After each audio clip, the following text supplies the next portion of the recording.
तो hey guys, आपका फिर से स्वागत है हमारे चैनल मूवीज एक्सपी में। आज हम करने जा रहे हैं अतरंगी रे मूवी का हिंदी एक्सप्लेनेशन। मूवी के लीड कास्ट सारा अली खान, अक्षय कुमार और धनुष हैं। मूवी के स्टार्टिंग में हम देखते हैं रिंकू अपने घर से भागते हुए स्टेशन जाती है। स्टेशन में वो अपने घर वालों से बचकर किसी एक शॉप के अंदर घुस जाती है। वहीं पे एंट्री होती है विशु के और उसके दोस्तों की। विशु रिंकू को अकेला देख उसे बचाने की कोशिश करता है, लेकिन उसका दोस्त उसे मना कर देता है, कहे कि ये बिहार है, यहाँ ऐसे ही होता है। इसके बाद रिंकू के घर वाले उसे पकड़ कर ले जाते हैं। घर पहुंचते ही उसकी नानी उसे खूब मारती है। उससे एक ही सवाल पूछती है कि कौन है वो, किसके साथ तू भागती है, नाम बता कौन है वो। इतनी मार खाने के बाद भी रिंकू बताती नहीं है कि वो किसके साथ भागती है। रिंकू अपने कमरे में चली जाती है। अब रिंकू की नानी उसके घर वालों को कहती है कि कुछ भी करो पर इसकी शादी कराओ। रिंकू के घर वाले आसपास पूरे गांव में ढूंढने लग जाते हैं कि किससे शादी कराना है। वहीं उन्हें विशु और एमएस दिखते हैं। एमएस जो विशु का दोस्त होता है, वो एमएस को देख के फाइनल कर लेते हैं कि इसी से शादी कराएंगे। यहाँ पे रिंकू अपने मम्मी पापा की श्राद्ध की खीर खा रही होती है। खीर खाते खाते उसे पता चलता है कि उसकी शादी होने वाली है। अपनी शादी की खबर सुन के रिंकू बहुत ज्यादा गुस्से में आ जाती है और अपनी नानी को कहती है अगर उसके प्रेमी के अलावा उससे किसी की भी शादी कराई तो वो उसे भी मार देगी, उसके पूरे घर वालों को मार देगी। खीर खाते ही जैसे ही वो ये सब बोलती है, उसके बाद वो बेहोश हो जाती है, क्योंकि उसकी खीर में बेहोशी की दवाई मिलाई जाती है।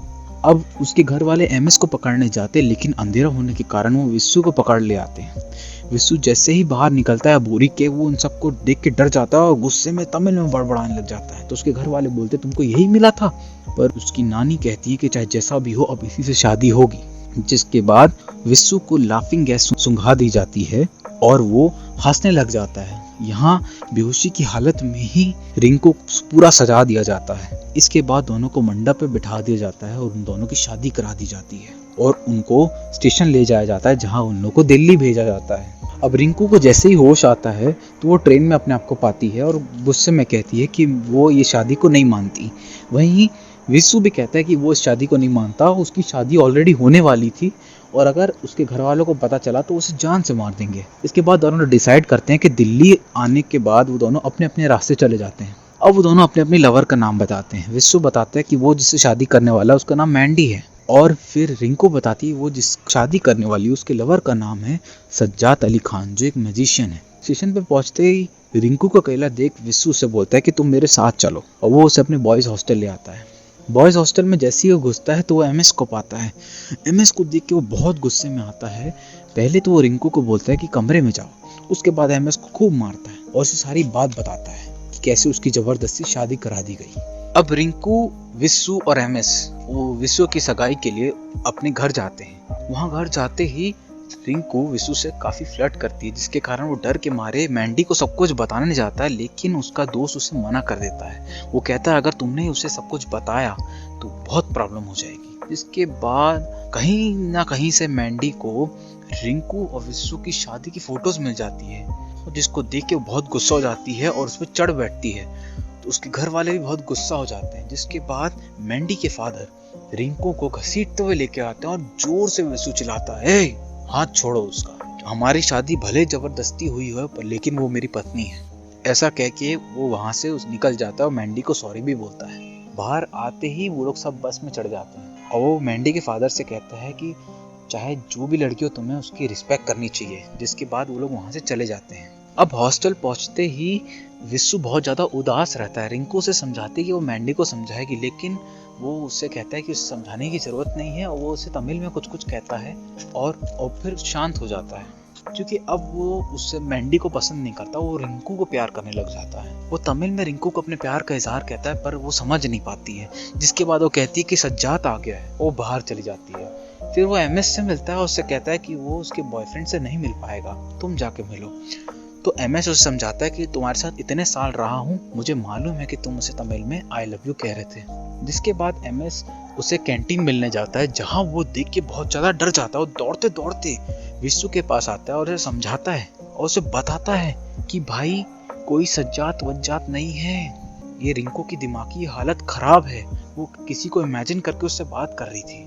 अब रिंकू सज्जाद के साथ ट्रेन में बैठी रहती है। वहां पे एमएस और विशु आते हैं। वो दोनों उसे मनाते हैं कि अभी तुम यहाँ से नहीं जा सकते क्योंकि हमारा डाइवोर्स नहीं हुआ है। तो फिर वो सज्जाद को कहती, पर वो कहती सज्जाद तो मान नहीं रहा है, तुम मनाओ। तो विशु इमेजिनेशन में ही सज्जाद को मनाता है और रिंकू से कहता है, तो रिंकू उसे मान जाती है और फिर वो दोनों वापस हॉस्टल आ जाते हैं। विशु और एमएस बहुत ज़्यादा खुश होते हैं क्योंकि अब रिंकू की लाइफ में कोई नहीं है, वो सिर्फ उसका इमेजिनेशन है। तो वो डिसाइड करते हैं वो लोग मेडिसिन के थ्रू उसको ट्रीट करेंगे। जब जब वो रिंकू को मेडिसिन खिलाते तब तक सज्जाद के साथ कुछ ना कुछ होता। 1 महीना बीत गया था, फिर भी सज्जाद उसे दिखाई दे रहा था। तो वो उससे कहता है कि मेडिसिन से कोई काम नहीं चल रहा है। एकदम बहुत ज़्यादा ड्रंक होने के बाद वो रिंकू के पास जाता है और लिटिल लिटिल सॉन्ग बजता है। सॉन्ग के दौरान रिंकू विशु को किस कर देती है, जिसके बाद सज्जाद ये देख लेता है और टेरेस पे चढ़ जाता है। वो कहता है, क्या तुम्हारे लिए विशु ये सब कर सकता है? मुंह से आग निकाल सकता है, जेब से खरगोश निकाल सकता है, मैं निकाल सकता हूँ, क्या वो निकाल सकता है? तो वो कहता है कि मैं क्या कर सकता हूँ वो तो मुझे पता नहीं, पर क्या सज्जाद मुझे रोक सकता है जो मैं कर रहा हूँ? तो वो अपने सिर पे जोर जोर से बॉटल फोड़ने लग जाता है, जिसके बाद वो हॉस्पिटलाइज हो जाता है। हॉस्पिटल में सुबह रिंकू उससे मिलने आती है, उससे माफ़ी मांगती है। सज्जाद भी माफ़ी मांगता है, पर वो तो सिर्फ उससे दिखता है और किसी को नहीं दिखता। अब सीन यहाँ शिफ्ट होता है जहाँ हम देखते हैं कि रिंकू विशु से कहती है कि सज्जाद उसके लिए ताजमहल गायब करके दिखाएगा। तो वो वहाँ जाते हैं और वहाँ पे विशु और एमएस सब लोग को पटाते 500-500 रुपए दे के कि जब वो ताली बजाएंगे तो तुम भी ताली बजाना। अब सज्जाद अपना मैजिक चालू करता है और जैसे ही वो दिखाता है कि वो ताजमहल को गायब कर रहा है, जबकि ताजमहल गायब नहीं होता है, सब ताली बजाने लग जाते हैं। पर रिंकू को तो दिखता है ताजमहल गायब नहीं हुआ, जिसके कारण वो बहुत ज़्यादा उदास हो जाती है। जिसके बाद वो लोग वापस हॉस्टल आते हैं और सज्जाद उससे कहता है कि अब वो उसका हीरो नहीं रहा, अब उसका हीरो तो विशु रहे। जिसके बाद वो विशु के पास जाती है और कहती है ताजमहल तो गायब नहीं हुआ, फिर तब सब ताली क्यों बजा रहे थे? तो वो कहता है जब मेरी बीवी ताली बजाएगी तो मैं भी ताली बजाऊंगा, और अगर मेरी बीवी ताली बजा रही है तो मैं सबसे ताली बजवाऊंगा। जिसके बाद उनकी बॉन्डिंग और ज़्यादा स्ट्रांग हो जाती है। ये सब को देख के सज्जाद नीचे आता है, रिंकू को जोर जोर से बुलाता है और कहता है कि अरे मेरी एक चुटकी पे भी तो मौसम बदल जाता था, पर अब तुम्हारा हीरो तो वो है ना। जिसके बाद वो नस काट लेता है। रिंकू बहुत जोर जोर से रोने लग जाती है और विशु से कहती है कि इसको ऑपरेट करो, इसको ठीक करो। विशु उसे उठाता है और ऑपरेशन थिएटर में ले जाता है, जहाँ अंदर एमएस उससे कहता है कि भाई कह दे वो मर गया, जिसके बाद शायद उसकी इमेजिनेशन खत्म हो जाए। सबके समझाने के बावजूद भी विशु कहता है कि सज्जाद ठीक है, जाओ मिल लो। जिसके बाद अगले दिन सीन शिफ्ट होता है जहाँ सज्जाद कैंटीन में बैठ के खाना खाता रहता है। रिंकू आती है और कहती है कि तुम ये क्या कर रहे हो? तो बोलते मेरे को जापान जाना है। जिसके बाद विशु बिल्कुल होप खो चुका था और वो रिंकू को लेके कोर्ट जाता है जहाँ उनका डाइवोर्स होने वाला होता है। तभी रिंकू वहाँ से भाग आती है। तो ऑटो में जैसे ही वो भाग के जाती है तो वहाँ विशु भी आ जाता है और विशु से कहता है कि तुम भाग के क्यों आई? तो बोलती है हमें सज्जाद भी चाहिए, तुम भी चाहिए। तो बोलती ऐसा नहीं हो सकता, तुम्हें कोई एक चूज करना पड़ेगा। तो बोलती नहीं, मुझे दोनों चाहिए। जिसके बाद वो सर्कल पे रुक जाता है और कहता है कि मैं तुम्हारी बारात लेके आऊँगा और तुम्हें विदा जरूर करूँगा। जिसके बाद सीन शिफ्ट होता है, रिंकू हॉस्टल पहुँचती है जहाँ सज्जाद को कहती है कि देखो विशु पागल हो गया, ऐसा वैसा, वो ऐसा कर रहा है वैसा कर रहा है। जिसके बाद वहाँ सज्जाद गायब हो जाता है और नीचे सीन शिफ्ट होता है जहाँ हम देखते हैं कि विशु बारात लेके खाली घोड़ी लेके नाच रहा है और रिंकू के पास कहता है कि क्या हो गया, कहाँ है सज्जाद? तो कहते वो तो गया जापान। तो वो एमएस को बताता है कि देख अब सज्जाद जापान चला गया है। तो बोलते हैं अब क्या करें? तो बोलते हम भी जापान चलते हैं। तो वो उसे स्कूटी में बिठाकर जापान के लिए निकल जाते हैं। वो जापान कहीं नहीं जाते, वो रेलवे स्टेशन जाते हैं। रेलवे स्टेशन पे पहुंचते ही विशु रिंकू को कहता है कि हम 5 बजे तक वेट करेंगे, या तो लवर को हस्बैंड बना लेना या तो हस्बैंड को लवर बना लेना। तो वो कहती है कि अगर सज्जाद नहीं मिला तो उसका दोस्त बोलता है कि प्लेटफॉर्म नंबर 9 पे लेफ्ट वाली बेंच पे सज्जाद बैठा मिलेगा।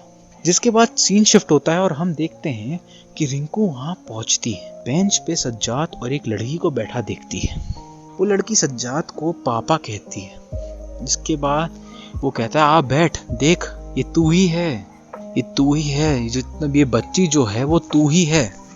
फिर वो उससे कहता है कि बेटा मेरे पास तो तेरे को देने के लिए कुछ था ही नहीं, तू तो मुझे ही ये सब कुछ समझती थी, मेरे पास ये टॉफी देने के सिवा तो कुछ था ही नहीं। यहाँ सीन शिफ्ट होता है और उस रिंकू को सब कुछ याद आता है कि क्या हुआ था।